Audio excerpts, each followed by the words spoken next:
verso 20, Romanos 6, 20. Porque quando éreis escravos do pecado, estáveis isentos em relação à justiça. Naquele tempo, que resultado colheste? Somente as coisas de que agora vos envergonhais, porque o fim delas é morte. Agora, porém, libertados do pecado, transformados em servos de Deus, tendes o vosso fruto para a santificação e por fim a vida eterna. Porque o salário do pecado é a morte, mas o dom gratuito de Deus é a vida eterna em Cristo Jesus, nosso Senhor. No mesmo capítulo 6, verso 14. Porque o pecado não terá domínio sobre vós, pois não estáis debaixo da lei, e sim da graça. O texto de Romanos está dizendo do efeito da justificação na vida de um cristão. Ele é perdoado do seu pecado, ele é considerado justo diante de Deus, e depois disso ocorrer, começa o processo de santificação nele, findando com a glorificação, que é o que nós lemos, a vida eterna. E o texto que eu li do 14 diz que o pecado não terá mais domínio sobre vós. Então é uma carta que está sendo dirigida para um povo cristão. Então esta declaração, ela não abrange todas as classes de pessoas. O pecado não terá mais domínio sobre vós, não foi dirigido para todos os seres humanos. É só para uma classe que esse versículo se cumpre. E qual classe que é? A igreja de Cristo em Roma, para os cristãos, para o povo de Deus, para os salvos.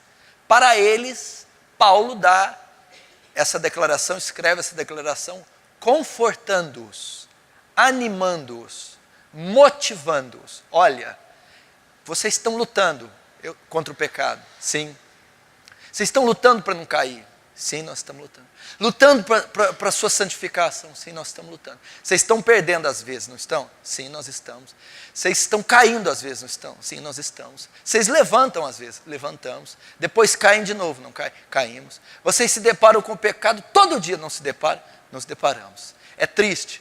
É muito triste, Paulo. Dói? É muito dolorido. Mas eu vou dizer alguma coisa para vocês. Ele não terá mais domínio sobre vós. Talvez você esteja aqui e você é um crente sincero, piedoso, verdadeiro. Você já teve manifestações autênticas da sua conversão, ok? Você deve se lembrar a primeira vez que você foi evangelizado. Você deve se lembrar o dia da sua conversão, aquele dia que o evangelho alcançou você, que a graça alcançou você. Você se quebrantou, se arrependeu dos seus pecados e aquele dia você se converteu. Mas passado algum tempo, o evangelho lhe fez algumas promessas concernentes ao seu pecado. E você viu que após a sua conversão, essas promessas não se cumpriram como você esperava, com relação a esse texto. O que eu estou dizendo? Quando você se converteu, o que eu quero dizer? Você esperava viver livre de alguns pecados. Esperava ser liberto de alguns pecados. Esperava vencer os desejos da carne. E você viu, até que num primeiro momento você conseguiu dominá-los. Você até imaginou que eles tivessem vencido eles. Mas depois de algum tempo, eles vieram à tona. E você continuou pecando. E aí, então você se deu conta que aquele pecado era comum na sua vida, como era antes da conversão, correto? Mas depois que eu vim para Jesus, eu continuo com a mesma prática, colocando em dúvida a sua conversão. Você talvez duvida da sua conversão por conta daquela prática. E qual prática que eu quero ser mais específico hoje? Imoralidade sexual. fornicação, adultério, pornografia, masturbação, cobiça. Pastor, por que o senhor vai tratar um tema desse hoje? Porque eu acredito que 100% de todos os cristãos sofrem ataques nessa área. Ou estão sofrendo por conta de não saberem lidar com isso. Hoje não é mais o maior índice de pessoas afetadas pela imoralidade ou pela depravação sexual, não é mais os homens. Hoje nós temos o equilíbrio. Tanto homens como mulheres de qualquer idade sofrem também com tentações na sua área sexual. E é triste saber que isso existe, mas isso existe. Há pessoas dentro da igreja que professam a fé que lutam com o homossexualismo. Desejo pelo sexo oposto. Elas se batizaram, elas creram, elas até ocuparam um cargo. E quando pregaram para elas, elas tinham o desejo homossexual. Talvez tinham a prática homossexual. E ensinaram para ela que após a conversão, o desejo homossexual é extinto no mesmo instante. Após a conversão, o desejo homossexual é destruído, extirpado, arrancado. E essa pessoa, depois que se converte, ela tem, talvez por causa de uma sugestão emocional, talvez por causa de um êxtase, de uma euforia por causa do batismo, da conversão, da mesa, da santa ceia, da comunhão, ela até tem aquele desejo restringido do homossexualismo. Mas depois que passa um tempo de caminhada, ela talvez até se casa, ela talvez até tenha filhos, de repente o desejo nasce novamente. E ela começa a ser tentada dentro do casamento pelo sexo oposto. Começa a ter atração por homem, ou por outras mulheres, se ela for mulher.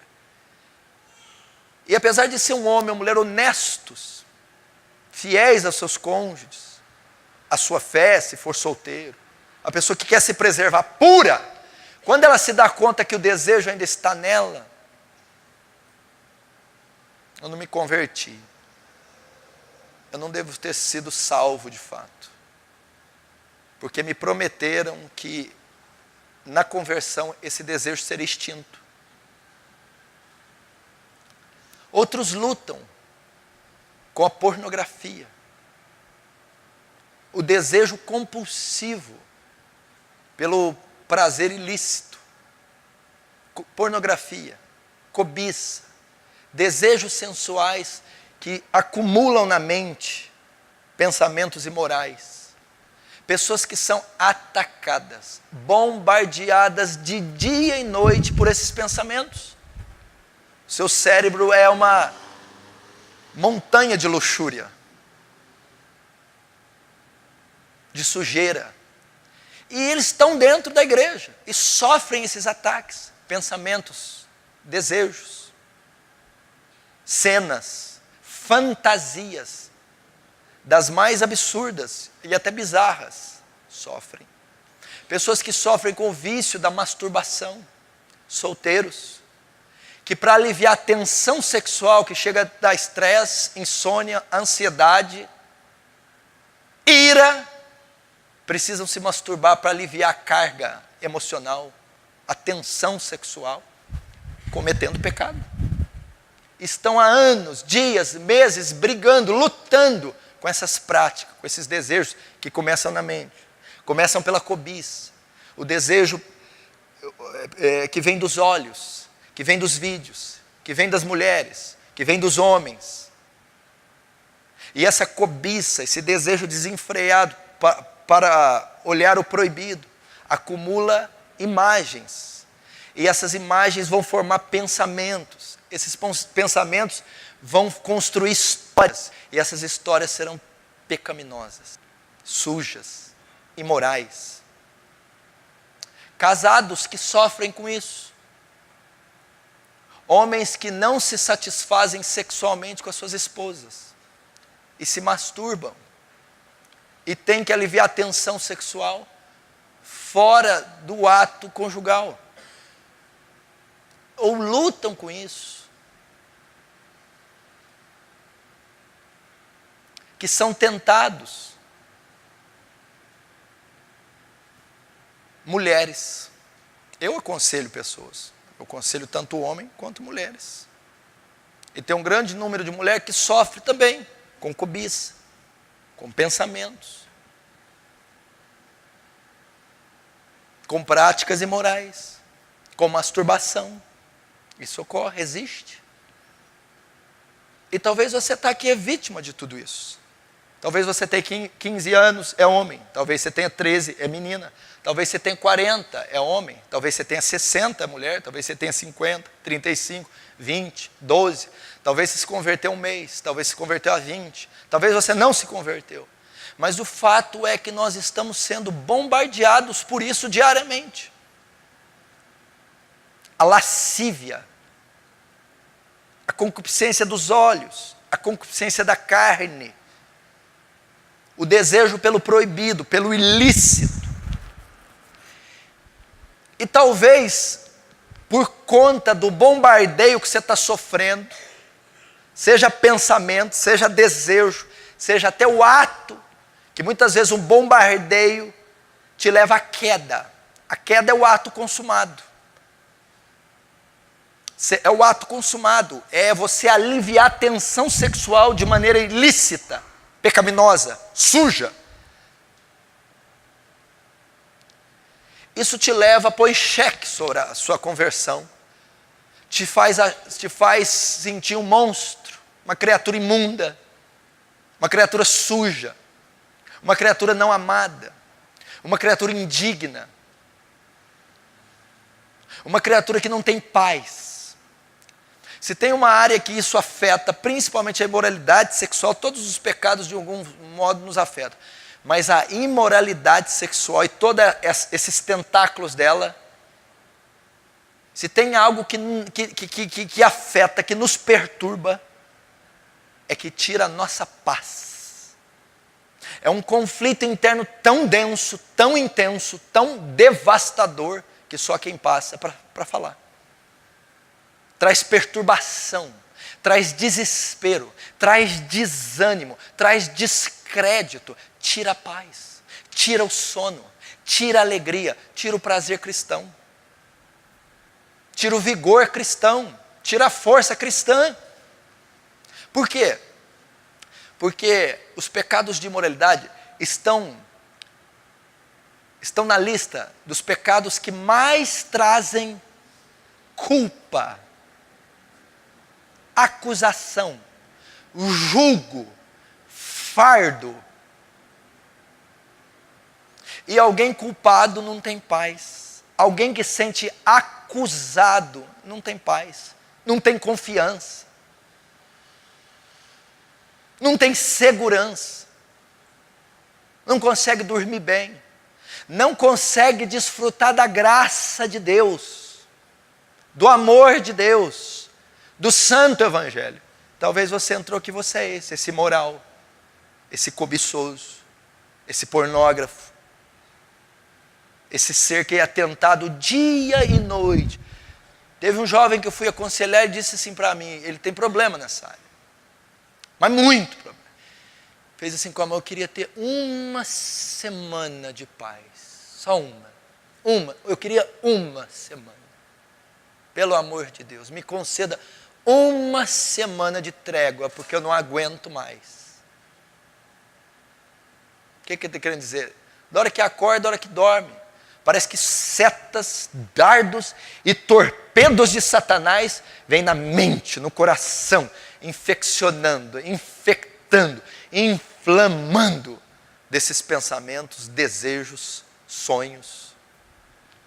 E eu estou dizendo para homem e para mulher, porque vem.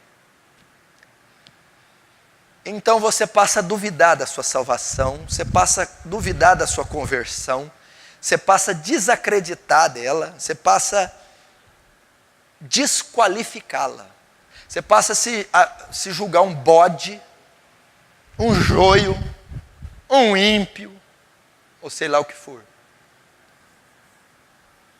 E isso está acabando com a tua raça. Eu acredito que se você entrou aqui e tem problema com isso, só tem uma coisa que vai te dar paz.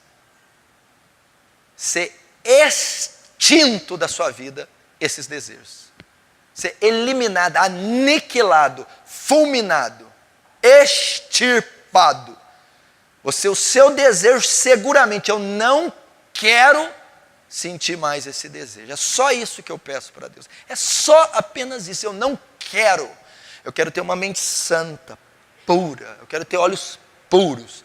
Eu quero orar pelos meus dedos e não pensar que está descrito em Isaías 59. Seus dedos estão sujos de sangue. Pecado. Aí isso não acontece, você fica esse cristão. Você usou aquele termo, né? Advogadinho. Cristãozinho. Cristãozinho. O cristão sem esperança. O cristão sem meta. O cristão sem alvo. O cristão sem vigor, sem vício. O cristão sem disposição. Afinal de contas, como é que um imoral tem disposição para alguma coisa? Como é que um imoral impõe as mãos no enfermo? Como é que um imoral sobe no púlpito e pega no microfone? Como é que um imoral anda em terreno sagrado? Como é que um imoral faz orações e vai imaginar que elas estão subindo como incenso suave para Deus? Então o imoral, a pessoa que vive esse embate, ela ora com um sentimento tão desprezível próprio, que a hora que ela termina a oração, ela fala, eu duvido que o Senhor ouviu um porco como eu, um monstro. Ela vai evangelizar, como eu posso ganhar essa pessoa, se nem eu sou ganho? Ela vai jejuar e abominação é para o Senhor o sacrifício do ímpio. Então tudo isso afeta de tal maneira, eu estou dizendo da imoralidade, eu estou dizendo de um pecado só.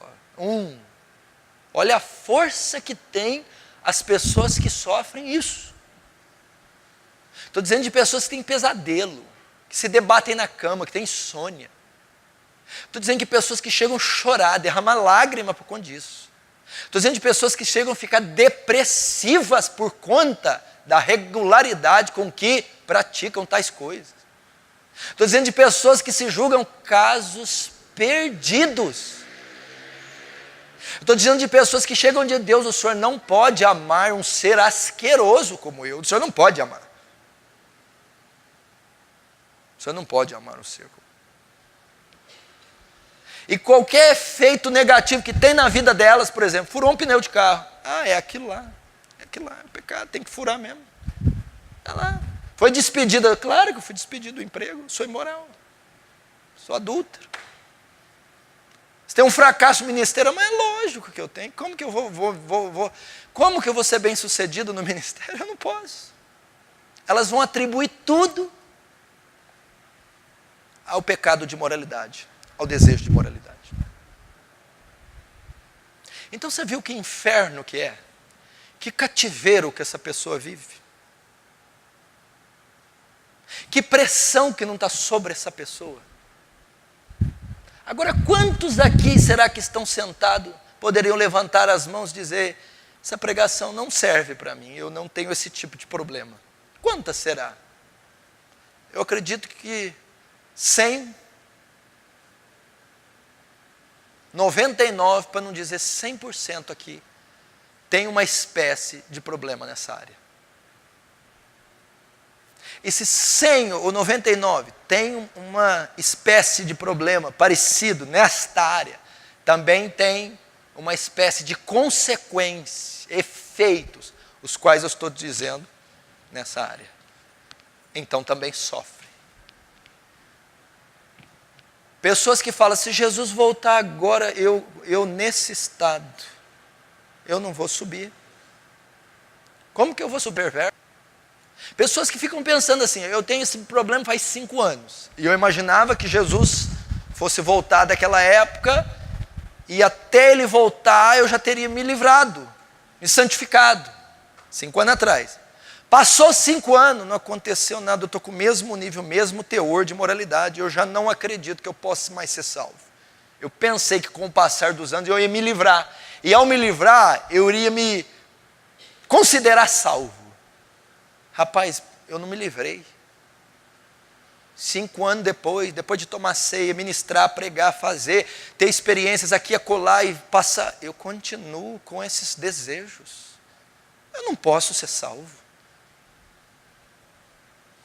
Já está esgotado, eu estou achando que vai chegar o dia da grande tribulação, da volta de Jesus, e eu vou continuar desse jeito. Jejum após jejum, fracassado. Oração após oração, fracassado. Tentativa após tentativa, fracassado. Luta, sobe parede, arranca cabelos da cabeça, esmurra, se flagela, desliga aparelho, queima a televisão, faz de tudo. Aí sabe o que vai entrar? A última etapa. Jogar a toalha. Eu não venço. Eu não sei. Então esse é o sentimento que rege muitos corações. E talvez essa história da sua vida, quer homem, mulher, jovem ou velho, você sofre esse tipo de ataque, tentação, desejo, impureza, queda, e é uma bateria, um flagelo. Eu não estou falando de um negócio aqui ou aqui acolá, não. Estou dizendo uma história de vida, um estilo de vida. Estou falando que eu estou falando não é brinquedo, não. Falando que é o todo o tempo, é o outdoor, cartaz, internet, mulher, pessoa, parente, todos os lados, o pecado, a cobiça e a lascívia, tentando. Depois, pensamento, sentimento, cenas, visão, imagem, todo o tempo, é um bombardeio do inferno. E como sofre a pessoa que luta ou lida com isso? Como sofre? Eu estou falando de cativeiro. Sabe o que é cativeiro? Prisão, masmorra, cadeia, correntes e bolas de aço nos pés, escravidão. Talvez você fale, pastor, é uma escravidão. Como é que tem pessoas que eu acho que se me procurar, só pastor, eu não sou feliz só por causa da área que o Senhor pregou. Eu não posso ser um homem, eu não tenho condição de ser feliz. Por conta desse sentimento, Não é verdade? Você pode ver essa pessoa, ela tem um viés depressivo. Ela tem um perfil, ela tem uma tendência depressiva. É um sorrisinho de lado. É aquele esforço para ficar bem. Por quê? Porque esse tipo de desejo, de situação, não nos dá alegria.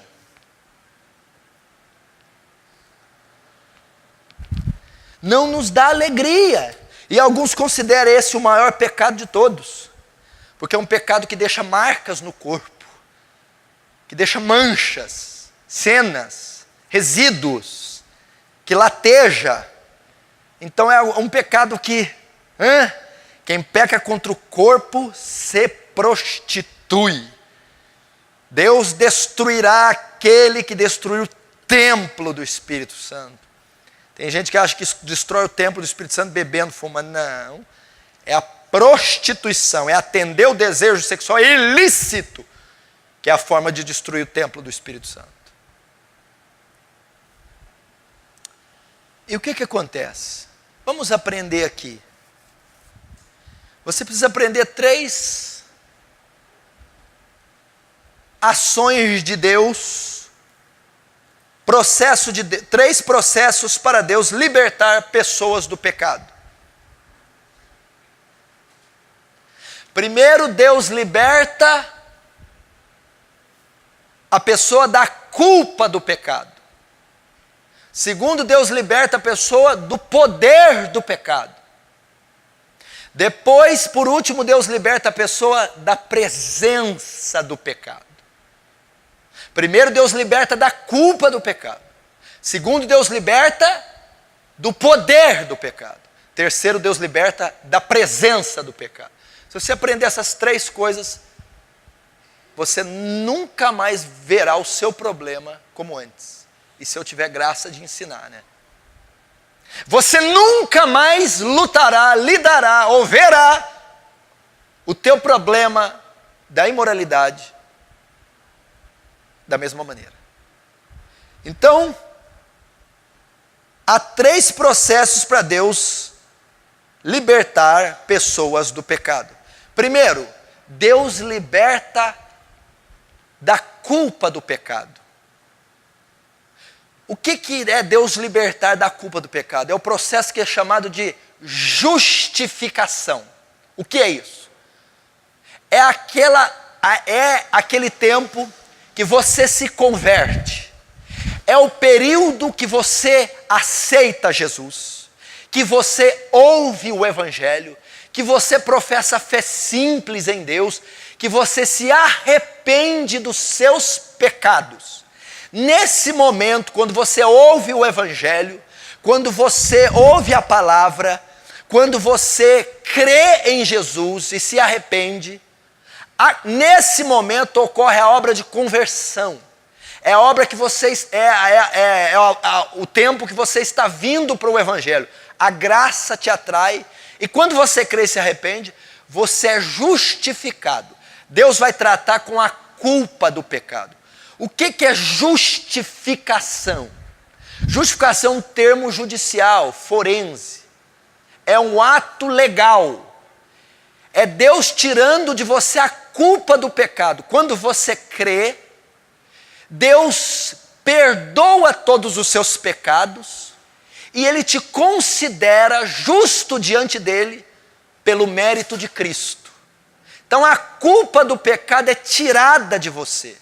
É um ato único e é um ato consumado. Você não é justificado todo dia, você é justificado uma vez só, quando Ele leva o seu pecado no momento que você crê. Então a culpa é tirada. O que é a culpa? O pecado que te condenaria, ao crer e ser justificado, não pode te condenar mais. Você está justificado. Você não tem mais a culpa desse pecado. Justificado significa o quê? Aquele pecado, delitos, crimes, que você cometeu contra a lei. Aqueles delitos e crimes te condenam ao inferno. Quando você crê, Deus pega aquela lista de delitos e crimes, Cristo pega e toma para Ele, paga por aqueles crimes.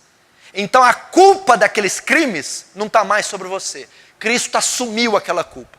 Você foi justificado e Deus libertou você da culpa do pecado. Você não pode mais ser condenado.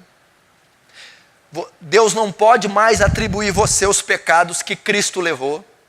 Satanás não pode mais te acusar nem te culpar desses pecados, porque eles já foram pagos, perdoados. Justificação é o ato da salvação quando você crê. Então você creu, estando em pecado. Aqueles pecados estavam sobre você e a culpa deles estava sobre você, ok? Diante do tribunal, o juiz ia dizer, culpado, sentença, lago de fogo. Primeiro, então, Deus vai tratar dessa culpa. Como? Quando você crê, justificado, considerado justo diante de Deus, considerado sem pecado diante de Deus, considerado perdoado dos pecados diante de Deus, pelo mérito de Cristo, não pelo seu, pelo que Cristo fez. Então a culpa removida, a cédula de dívida que era contrária a nós, foi rasgada e cravada na cruz. Então não tem cédula. Quando chegarmos diante de Deus, não vamos ser condenados. Quem tentará acusação contra os escolhidos de Deus? É Deus quem os justifica. E quem os condenará? Foi Cristo quem morreu, ou antes ressuscitou, está sentado à direita de Deus Pai e intercede por nós. Então não pode mais haver culpa sobre os salvos. É uma doutrina que chama imputação. Olha que coisa linda, vamos entrar um pouquinho nela. Vamos entrar na doutrina da imputação. Quando você crê, para que você não seja condenado, o seu pecado não pode estar sobre você, correto? Se o seu pecado está sobre você, você é culpado. Se você é culpado, tem que ser condenado. Quando você crê, Deus imputa o seu pecado em Cristo. Ele tira o pecado de você, não a prática, mas ele tira a culpa daquele pecado, o preço daquele pecado, a sentença. E ele imputa sobre Cristo. Então ele remove de você a culpa pelo pecado e lança em Cristo. Imputação. Então quando Deus vai condenar você, Ele não pode mais condenar, porque o seu pecado foi lançado em Cristo. Quando Ele olha para você, você está justo, sua dívida paga, você está quitado. Ele não pode mais te culpar, você não pode mais para o inferno, você não pode mais ser condenado. A culpa foi tirada, foi lançada em Cristo. Por isso que na cruz, Deus mata Cristo, despeja a ira sobre Ele. Por quê? Porque para não condenar você, Deus condenou o Filho. Porque o pecado que te condenava foi imputado em Cristo. Então Deus despeja a ira em Cristo e não em você. Porque Ele não pode mais te condenar, não pode mais te mandar para o inferno, não pode mais te culpar. Porque quando você creu, Ele imputou o pecado, o seu pecado em Cristo. Só que isso não é suficiente para você ir para o céu. Sabia? Ué, como assim? Não, no máximo te livraria do inferno. Você não tem pecado. Você foi perdoado porque o seu pecado foi lançado em Cristo. Mas para o céu você não pode ir, porque não tem mérito para você ir. A doutrina da imputação tem que continuar. Como que você vai para o céu? Enquanto que o seu pecado é imputado sobre Cristo, a justiça de Cristo é imputada sobre você. A fiança que está na conta de Cristo, para você sair para o céu, Cristo transfere para a conta dele. Então a justiça, o mérito, as qualidades, virtudes de Cristo é imputada diante de você. E quando Ele imputa a justiça dele sobre você, Deus olha para você como justo. Pode vir para o céu. É assim que alguém é salvo. É assim que alguém é perdoado. Então Ele remove a culpa. Você creu? Não tem mais culpa sobre você. Você se arrependeu? Não tem mais culpa sobre você. Você se converteu de verdade? Sua culpa foi lançada sobre Cristo. Sua dívida sobre Cristo. Hoje você é considerado justo. Ok? Então, primeiro, Deus trata com a culpa do pecado. Segundo, Deus agora vai lidar com o poder do pecado. Vai libertar da culpa, agora do poder. Aí você fala, foi muito bonita a sua retórica, pastor, muito joia. Mas daqui meia hora eu estou na frente do computador e o diabo está lá dançando de cinta liga na minha frente. Por causa do que o senhor falou, eu não deixo de ser tentado, pastor. Tá, eu sei, então eu não sei. Ele livrou a culpa, eu não tenho mais culpa, ele me salvou, eu vou para o céu. Mas e aí como é que o senhor faz com a lascívia que está todo dia? Você vai entender, é nesse tópico, presta atenção. Agora Deus vai lidar com o poder do pecado. É o processo que nós chamamos de santificação. É um ato que ocorre logo após a justificação. Quando o homem crê, a culpa é tirada. Ele é perdoado, considerado justo, salvo. Depois que ele é justificado, agora ele vai ser santificado. Deus libera da graça, do Espírito Santo, para purificar aquele homem. Santificar aquele homem. Santificar significa separação. Purificação. Agora, você vai entender. Começa esse processo na vida do homem. E esse processo, o que você entende? Parar de se masturbar. Santificação. Parar de cobiçar. Santificação. Parar de pensar. Santificação. Parar de ter esses desejos, vou usar um termo que você deve estar com vontade de falar, desses desejos vagabundos. Hã? E quando você não está sendo santificado, você pensa, não fui justificado. Agora presta atenção, você está confundindo santificação com glorificação. Santificação não há remoção do pecado na sua natureza.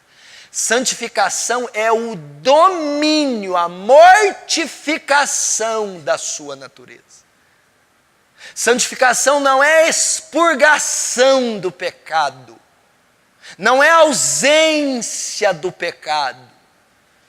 Santificação não é a vitória completa sobre o pecado, é o domínio sobre a natureza que deseja pecar. E nem sempre nós a dominamos, por isso continuamos a pecar. Santificação não significa impecabilidade.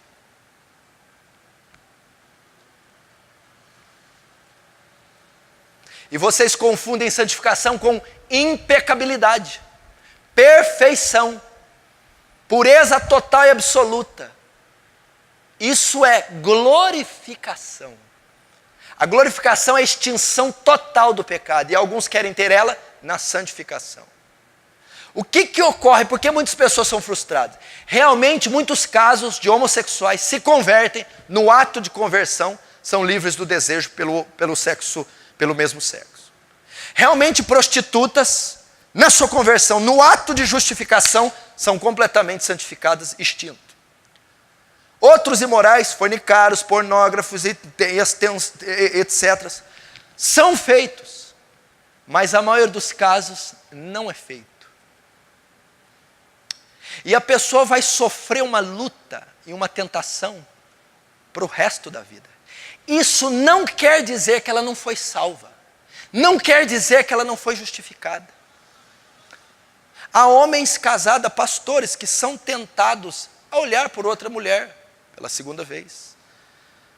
Há homens santos, piedosos, puros, que são tentados a ter pensamentos imorais com mulheres. Há homens santos, probos, casados, que são tentados a ter pensamentos ilícitos de atos sexuais com outras mulheres. E tem que reprimir esses desejos, lutar com esses desejos. São tentados a olhar, são tentados a pensar, são tentados a fazer. Mas presta atenção, ser tentado é diferente da prática. Ninguém vai ser condenado por ser tentado. Você pode ser tentado 24 horas e outro irmão ser tentado 1 hora. Esse irmão que é tentado 1 hora só, não é mais santo que você.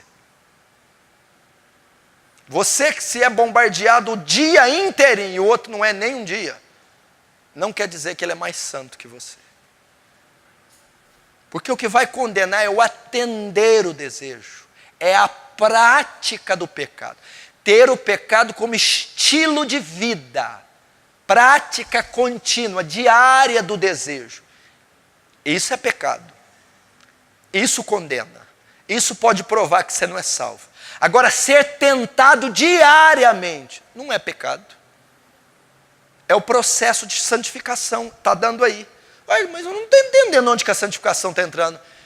É quando você se dispõe a lutar contra o desejo. Santificação. Porque antes da sua conversão, você não lutava contra o desejo. Essa é a maior evidência da sua salvação. Mas pastor, é 24 horas? Pois é.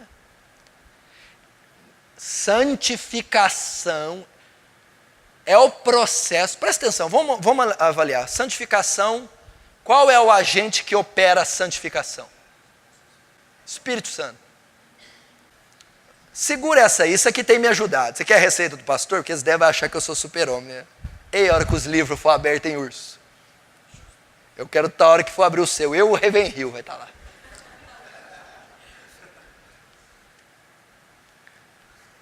O que quer ver aí? Abre desse menino aí. Pode abrir o livro desse menino aí. Qual que é o agente? O Espírito Santo. Sabe o que é a santificação? Tem mais ou menos 9 frutos do Espírito Santo em Gálatas 5. Ok? Um dos frutos do Espírito Santo chama domínio próprio. Ele está totalmente ligado com a santificação. É a capacidade que o Espírito Santo concede ao homem de exercer autodomínio. Quando as pessoas leem aquilo lá e interpretam equivocamente ou limitadamente, elas entendem que é um fruto usado para conter os meus surtos de ira. Não. O fruto do Espírito Santo, chamado Domínio próprio é a capacidade de dominar suas faculdades, seus desejos, seu velho homem. Ele é um agente na obra da santificação. E como eu consigo utilizar esse agente para eu mortificar aquilo que não vai ser expurgado, vai ser mortificado? Vou dar um exemplo. Homem tem desejo ilícito por mulher. Quando é que homem vai deixar de desejar mulher? Nunca. Mas nunca. Entendeu? Agora o que é a santificação? Deus dá a condição de mortificar aquele desejo e não atender. O dia que aquele desejo sair, ou não é homem, eu não sei o que aconteceu. Eu estou falando sério, é porque tem gente que tem uma mística. Pastor Paulo, quando eu converter, for batizado no Espírito Santo com línguas estranhas, eu não vou sentir mais desejo por ninguém. Então você fez lobotomia, filho. Arrancou o cérebro. Sabe, pastor Paulo, eu sonho com um dia que eu vou ficar diante de uma mulher, não vou sentir nada. Então, filho, desviou da masculinidade. Tem gente que pensa aí, por isso que é frustrado. Eu achei que eu ia ser o super-homem. Não existe. Se você é homem, está sentindo desejo por mulher? Graças a Deus. Ser santo não é perder o desejo. Ser santo, guarda aí, é dominar o desejo. Ser santo não é extirpar o desejo, é dominar o desejo. Porque se Deus tirar o desejo, você perde a característica e mais semelhança de Deus. Você passa a ser um boneco, um animal. Tem que ter suas faculdades completas, dominadas pelo Espírito Santo. Santificação. Agora o que ocorre na santificação? Ela não é perfeita. Pode estudar, isso é teologia. Ela é incompleta e ela é imperfeita. Eu vou cair. O apóstolo Paulo, que a santidade dele, você não vai alcançar o micróbio do pé. O apóstolo Paulo. Entendeu? O bem que eu quero fazer, eu não faço. E o mal que eu não quero, me pego fazendo, vira e mexe. Paulo. Então ele está dizendo que a obra da santificação ocorria nele, mas não era perfeita nem completa. Nossa, isso não dá paz. Isso dá paz. Então eu sou tentado, bombardeado o dia todo, mas Deus me dá condição para não atender o desejo. Santificação é isso. Agora, como que eu sei que o processo de santificação está ocorrendo em mim? Porque agora eu restringo, eu luto, eu combato para mortificar aquele desejo mediante o Espírito Santo ao fruto chamado domínio próprio. Aí o que acontece? De vez em quando eu caio, de vez em quando eu falho, de vez em quando eu erro. Isso não quer dizer que eu não sou salvo, que eu não fui justificado, que Deus não me ama, porque a santificação é imperfeita. Ela não significa impecabilidade. Ela não significa pureza completa e total. Se você está vivendo esse quadro, meu irmão, não deixa Satanás te acusar. Deus ama você. Você é um crente fiel, honesto, puro. Você está lutando contra isso.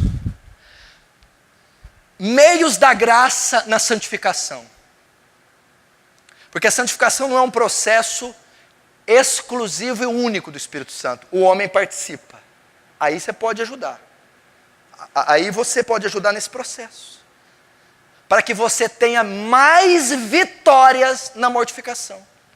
Para que você tenha mais vitórias contra os desejos que não deixarão de vir e nem você deixará de ter. Oração, jejum, meditação, estudo, leitura da palavra. Use os meios da graça na santificação. Não conheço artifício mais santificador para um homem do que a oração. Não conheço, desconheço. Não conheço. Não conheço artifício que mais ative o fruto do Espírito, domínio próprio, do que a oração. Não conheço maior poder condicionado, que nos capacite a vencer tentações, desejos, cobiça, lascívia, do que oração. A oração é o fator mais importante na santificação. Eu estava dizendo para um menino esses dias, para um dos jovens, só existe um ser na história que tem esse atributo, santidade. Animal não é santo, árvore não é santo, peixe não é santo. Não existe. Ser santo significa uma classe distinta, una. Só tem um ser que é santo, Deus. Então só tem uma maneira de outras coisas se tornarem santas: comunicarem com Deus, comungarem com Deus. E como que Deus faz isso? Oração.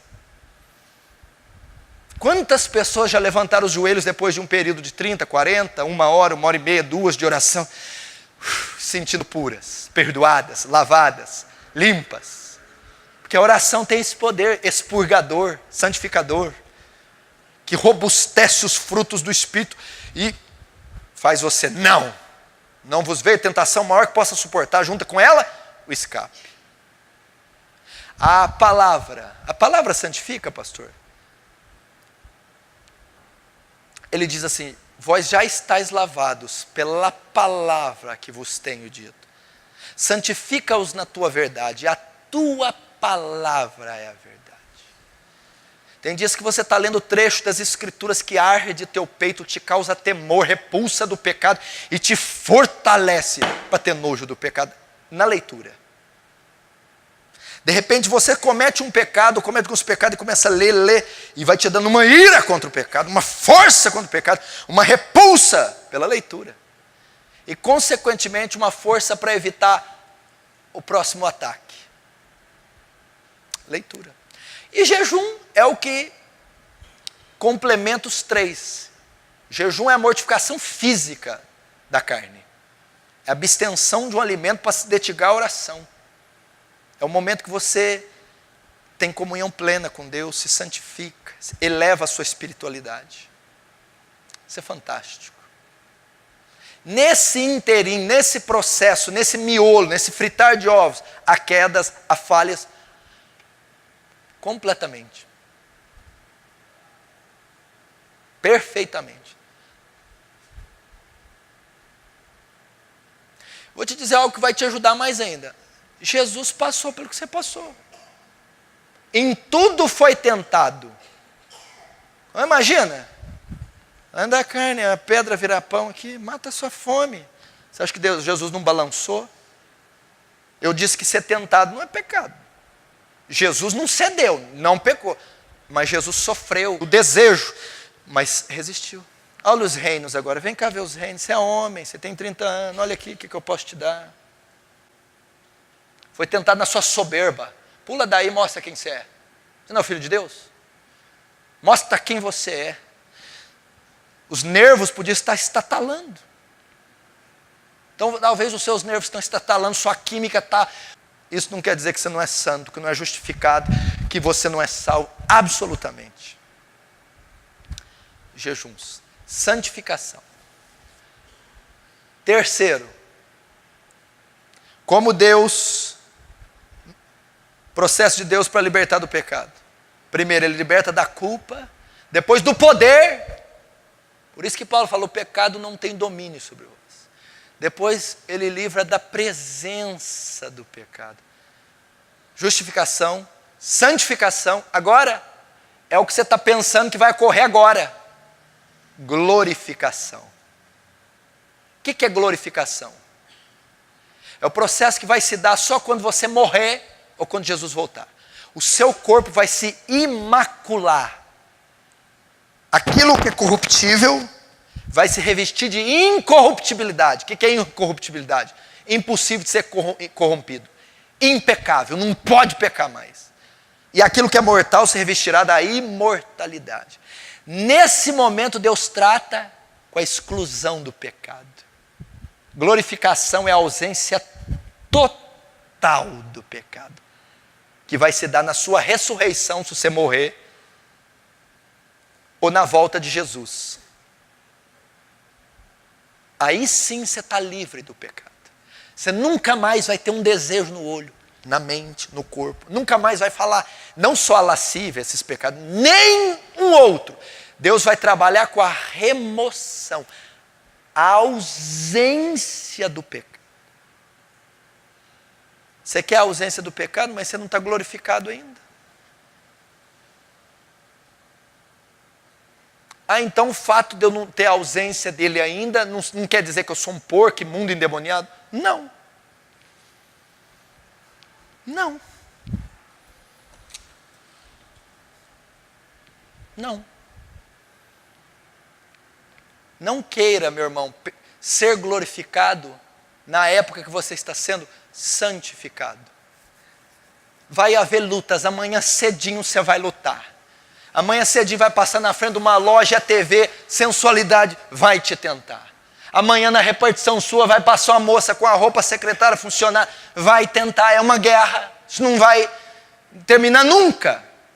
E o fato de você ter essa guerra dia e noite, noite e dia e noite, não quer dizer que você não é salvo, que não foi perdoado, que Deus não te ama. Não! É até a sua morte isso vai ocorrer.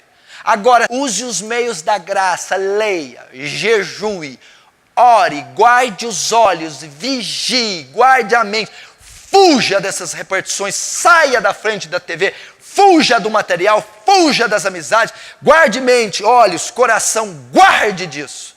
Então você vai ter mais condição de ter uma vida em paz, uma vida sossegada, vai ter mais força e domínio contra esses desejos, e vai ter mais vitórias no confronto direto com eles.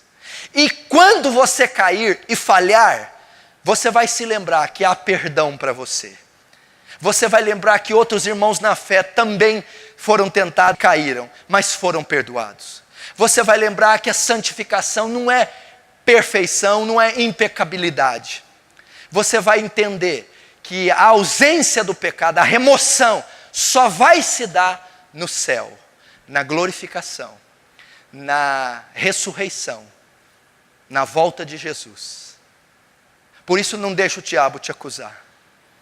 Não deixa o diabo dizer que você não presta, que você é sujo. Você pode até estar aqui e ter desejos homossexuais. Isso não quer dizer que Deus te ama menos, que você não será salvo. Apenas não atenda esses desejos. Apenas ore e busque força a Deus para não atendê-los.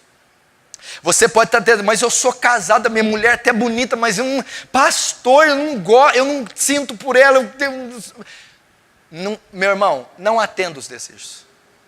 Isso ocorre, isso acontece. Busque a Deus graça para vencer, graça para lutar, graça para lidar. E lembre-se, para terminar, que é o para te dar força. Você converteu, você creu, você nasceu de novo, você foi justificado, o pecado não terá mais domínio sobre vós. O pecado não pode mais tomar. O que significa? Você pode ter o desejo, você pode ter tentação, você pode até cair, mas o pecado não pode te tripudiar mais. Não pode ter domínio, não pode ditar as regras na sua vida, não pode ser mais forte do que a graça que é em você. E não é, e ele não tem. Porque essa culpa foi expiada na cruz e ele lhe deu graça para olhar para o pecado cara a cara, olhar nos olhos e dizer, o meu Salvador te venceu. Você foi vencido na cruz e eu tenho poder para te vencer. Então o pecado não terá domínio sobre vós. Você ainda peca? Peco. Ainda cai? Cai. Mas você não é mais escravo do pecado. Rogue a Deus as promessas. É uma promessa. O Senhor disse que o pecado não teria mais domínio sobre mim. Eu quero que esse versículo se cumpra. Não quero que desejos sejam mais atendidos. O Senhor disse que eu estou sem culpa, que ela foi levada e lançada na cruz. Remove a culpa que está em mim, o tormento. O Senhor prometeu. E o Senhor prometeu que enviaria um agente que queria me dar força para vencer os desejos. Queria me dar força para contê-los e mortificá-los. Então me os dê. Rogue pelas promessas. E descanse na graça de Deus, meu irmão. Quando você cair, quando você falhar, e você que está sendo tentado, às vezes vamos enfrentar períodos assim, de meses, semanas, ou algum ano, mas logo, logo Deus nos concede refrigério, força, depois vem de novo, e assim será sucessivamente.